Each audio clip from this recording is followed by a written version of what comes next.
How would you like to put countless hours into your craft, just to be told you can't be compensated for any of it? Imagine you were an artist studying at your state's university. You just created the next Mona Lisa. Instead of being able to profit off your hard work, the NCAA tells you it would ruin the spirit of art. Now imagine it's not only time you're putting on the line, but also your body and your mental health.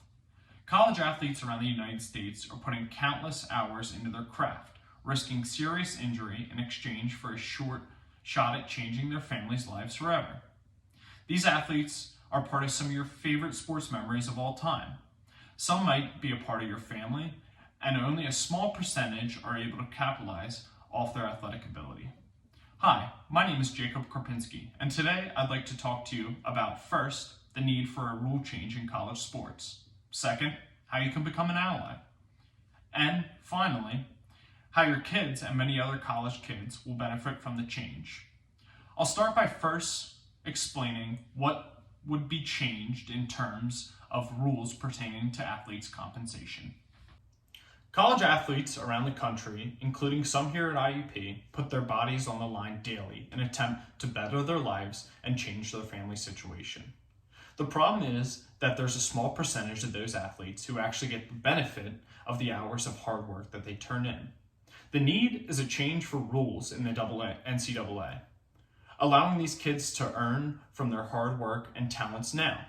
The National Federation of High School Association claims that around 2% of college athletes are able to go pro in their sports. The problem is that these college kids essentially waste countless hours trying to be one of the few to make their dream come true. Many are left ill-equipped and overworked, heading into a career that was not their plan A. It's believed that top college athletes are missing out on millions of dollars a year in potential earnings from name, image, and likeness or endorsement deals. Again, changing the rules around college athletes' earnings needs to be done. Not only is this a problem for big-time Division I football stars, but even D2 and D3 athletes with followings on social media. Athletes like Bronny James, Adrian Nunez, and Carson Rooney all have big followings on social media and cannot profit from any of it while in college, or they risk losing eligibility. The current rule states that athletes cannot be compensated with anything more than the cost of schooling, room and board, books, and tuition. They defend that stance by saying it protects the nature of amateurism. The sad part about that is that pro athletes with smaller followings are getting endorsement deals worth hundreds of thousands of dollars. For a struggling family, that could be life-changing. For example, Forbes estimates that NBA athlete LeBron James makes around $60 million a year annually on endorsements. I'm sure you can see how your signature to change the rules of the NCAA athletes' ability to be paid can greatly improve student-athlete lives. You may be asking, is there anything I can do to help this fight? I'll tell you. It's easy to be an ally in the fight for athlete compensation. First, talk to your friends about their thoughts regarding college athletes' compensation. They might be interested in helping the fight. If they don't know about the problem, your conversation may add a new voice to the crowd pushing for the rule change. Second, look up the petition online. Fill out your portion. The more names compiled, the greater impact our words will have on the NCAA. There's power in numbers, and the athletes cannot do it on their own. You can see that it's not difficult to join the fight for athlete compensation. Now let's look at what may happen if you choose to sign the petition, and what might happen if you don't. Joining the fight will not only benefit athletes, but it could help their struggling families from back home. Many athletes come from humble beginnings, single-parent homes, families struggling through generational poverty, or even some who don't have a place to call home. Recently, a story released about an ex-Alabama running back, Josh Jacobs. Before committing to play Division I football at Alabama, Josh was homeless in high school. Not only him, but his younger brother and single father too. They lived in a car together. Josh played until his junior season in the NCAA, not being able to provide for his family during any of it. Once drafted to the Oakland Raiders and signing a massive contract, he was able to finally change his family's struggle, buying his father a house and a car, putting a roof over his brother's head.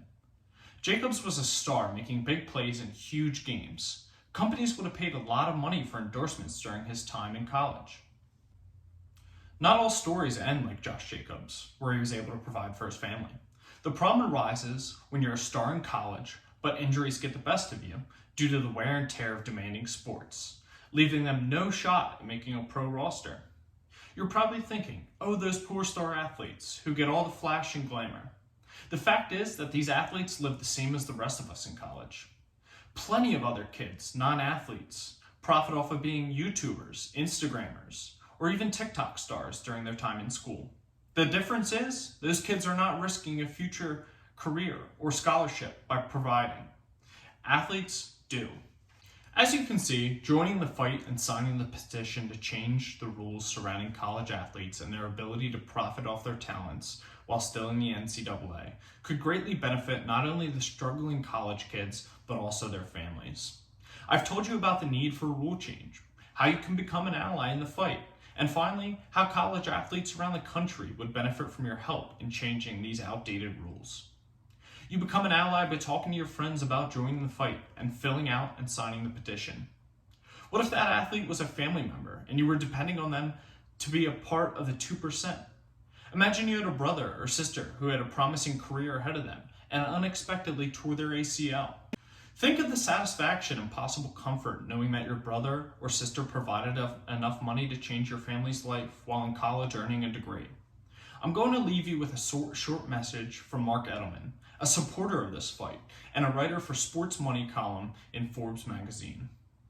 He claims, much of the huge revenue collected from college athletics do not go directly back into the classroom.